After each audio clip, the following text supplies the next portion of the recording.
California just attempted to force a major shift that would have made you walk away from danger before you were legally allowed to defend yourself. And no, this is not an exaggeration. A bill known as AB 1333 was on the table, and it could have taken away your ability to stand your ground. But then something unexpected happened. That bill is now completely dead.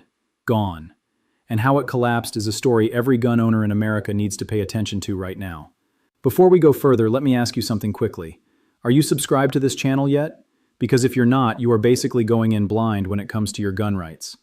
Laws like this don't always come with warning signs. If you don't catch them early, you could find yourself affected without even knowing it. So hit that subscribe button right now. It only takes a second, and it could save you from serious legal trouble later on. Alright, now let's break this down. Here's where it all began. Earlier this year, a California Assembly member named Alex Lee introduced a bill called AB 1333. On paper, it sounded pretty normal. The title talked about self-defense rules and justifiable homicide standards. But once people actually looked into it, the reality was very different. AB 1333 would have introduced something called a duty to retreat. Let's make this simple. Right now in California, if someone attacks you, you generally have the right to defend yourself. You are not required to turn around and run. You don't have to search for an exit. You don't have to calculate escape routes in the middle of danger. You can stand your ground and protect yourself or your family. But a duty to retreat law changes everything. Under that system, before you could legally use force, you would first be required to try to escape. You would have to retreat. You would have to run if possible. You would need to prove that no safe option to escape existed before defending yourself. And here is where it gets serious. If a prosecutor later argues that you could have escaped but didn't, you could still face criminal charges. Even if the attacker was physically stronger, even if they had a weapon, even if you were protecting your own children. If the state decides you had a chance to retreat and failed to take it, you could end up in serious legal trouble, or even prison. Think about that for a second. You are the victim, someone is coming at you, and under this idea, the law could blame you for not running fast enough. That is exactly what AB 1333 was pushing toward, and that's why it triggered immediate backlash. Now here is where things get intense. Once AB 1333 was introduced in the 2025 legislative session, it started moving through the early stages. It quickly caught attention from both supporters and critics. Gun rights organizations immediately sounded the alarm. Groups like the California Rifle and Pistol Association and Gun Owners of California came out strongly against it. The Firearms Policy Coalition also stepped in and began mobilizing opposition. They issued alerts. They pushed members to contact lawmakers. They testified in committee hearings. They made it very clear what this bill could do. But the resistance didn't stop there. Regular citizens started flooding the system. Thousands of people across California reached out to their representatives. Phone calls, emails, public comments. Pressure built fast and hard. And here's the twist most people don't expect. It wasn't just gun owners pushing back. Self-defense advocates joined in too. Domestic violence survivors spoke out. People in rural communities where police response times can be long also raised concerns. Because this wasn't just about firearms. It was about whether someone has the right to protect themselves when seconds matter most. And then, quietly, things started to change. Support for the bill began to collapse under pressure. Lawmakers faced growing opposition from multiple sides. The momentum slowed, and eventually, AB 1333 lost its path forward. It didn't pass. It didn't survive. It's dead. Just like that, a bill that could have reshaped self-defense law in California was stopped in its tracks. But the bigger question now is this: how close did it actually get, and what could come next? And the pressure actually worked. AB 1333 was pulled. It never made it out of committee. It is now officially dead for this legislative session. That's a huge victory. If you're finding this useful, there's something you need to know. My next video is going to break down the 5 words you should never say to police during a traffic stop. Those 5 words alone can decide whether you go home that night or end up in custody. So make sure you subscribe now. You're going to want that information. Now, let's slow down and understand why this bill was so alarming. On the surface, the duty to retreat idea sounds harmless to some people. They hear it and think, well, sure, you should try to avoid violence if possible. And in everyday life, that makes sense. Nobody wants a fight. But there is a major difference between choosing to avoid danger and being legally forced to run away before defending yourself. Let's walk through a situation. Imagine a single mother. It's 11 at night.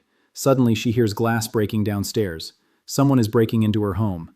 She grabs her firearm. She moves to the top of the stairs and hears footsteps below.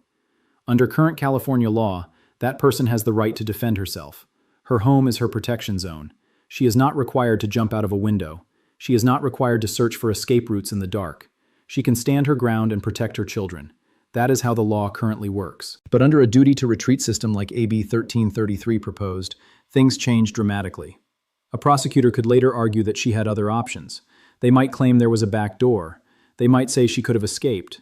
They might argue she should have grabbed her children and tried to flee instead of confronting the threat. And if a jury is convinced she could have retreated but didn't, she could face criminal charges for defending her home. Think about that. The victim becomes the accused. A parent protecting their children could end up in prison. That is exactly why this proposal caused such strong opposition. And there is another layer people often overlook. What about individuals with physical limitations? Someone in a wheelchair, an elderly person using a walker, someone with a serious medical condition. A duty to retreat requirement puts them in a nearly impossible position. If they cannot physically retreat the way the law demands, their right to defend themselves becomes meaningless in practice. That creates an unfair system where some people are effectively less protected than others. And that is one of the biggest reasons critics said AB 1333 went too far. Quick legal note here. Everything shared in this video is for educational purposes only. It is not legal advice. I am not your attorney. Laws can vary depending on location and specific circumstances, so always consult a qualified professional for personal legal guidance. All right, let's continue. And here's something important to understand. Around 73% of viewers watching right now are not subscribed to this channel. That means most people could miss updates like this when new laws are introduced. Don't be in that group. Subscribe and turn on notifications so you stay informed whenever something important changes. Now back to the story. Here's the part that isn't being talked about enough. AB 1333 may be dead, but the idea behind it is still very much alive, and that is where things get interesting. This concept is not limited to California. Similar proposals have been introduced in other states as well. Some states already enforce duty to retreat laws in certain situations, and there is an organized push to expand these kinds of policies further. That means this wasn't just a one-time debate, it's part of a much larger national conversation. And the people who supported AB 1333 didn't just randomly decide to introduce it one day. This wasn't just an isolated bill. It was part of a much larger, coordinated push by anti-self-defense groups across the United States. These organizations have been actively promoting duty to retreat laws in multiple states at the same time. And here's the strategy behind it. They understand that if a state like California successfully passes something like this, it becomes a model, a legal example. Other states can then point to it and say, if California did it, we can too. That is the domino effect they are counting on. So even though AB 1333 is dead right now, that doesn't mean the idea is gone. Not even close. In fact, it is very likely it will return in another form. Maybe under a different bill number, maybe with a different sponsor, maybe with slightly changed language. But the concept itself will come back. It usually does. And that is the key point here. This victory, as important as it is, cannot lead to complacency. You cannot assume the fight is finished, because while one side is celebrating, the other side is already moving. They are not stopping. They are reviewing what happened, they are rewriting proposals, they are preparing the next attempt, and they are watching for the right political moment to bring it back again. If people are not paying attention when that happens, these kinds of bills can slip through quietly. That is exactly how similar laws have passed in other states before. Not through loud public debates, but through timing, amendments, and low visibility. Some bills are introduced when attention is low, others are quietly added to larger legislation, and by the time the public realizes what happened, it is already law. So what should you actually do? First, stay informed. Know what is being introduced in your state.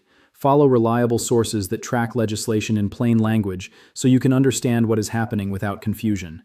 Second, contact your representatives. It might feel small, but it matters. AB 1333 failed in part because lawmakers were flooded with public feedback. They heard from voters directly, and that pressure influenced the outcome. Your voice does count. Third, talk about this. Share information with friends and family. Many people have no idea these kinds of bills are even being discussed. They don't follow legislation closely, so they miss the early warning signs.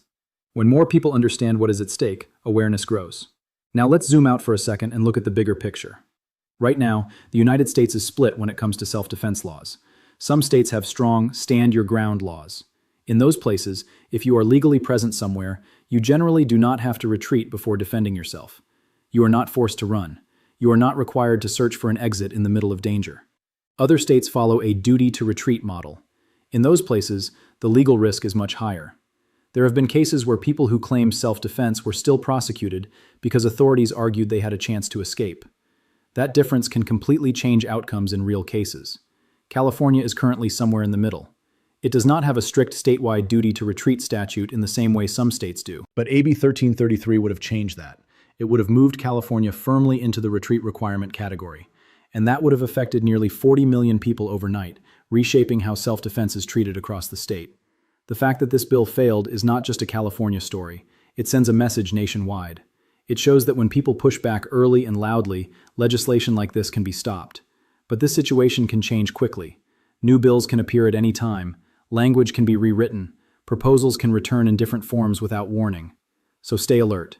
Subscribe right now because the next video will break down 3 self-defense laws that are changing in 2025, and those changes could affect your rights sooner than you think. Now let's wrap this up clearly. AB 1333 is dead. That is the headline. A major attempt to impose a duty to retreat was stopped because people spoke up and pushed back. But the broader issue is still alive. This fight is not finished. It keeps evolving. New versions will appear, new debates will happen, and the pressure will continue. The key takeaway is simple. Stay informed, stay involved, and understand what is happening before it becomes law. Your right to defend yourself is something deeply fundamental. No law should quietly take that away without public awareness or discussion. If this helped you understand the situation better, subscribe, share it with someone who needs to hear it, and leave your thoughts below. Do you think stopping the bill was the right outcome? And remember, this is for educational purposes only, not legal advice. Always consult a qualified attorney for your specific situation. Stay safe, stay aware, and I'll see you in the next one.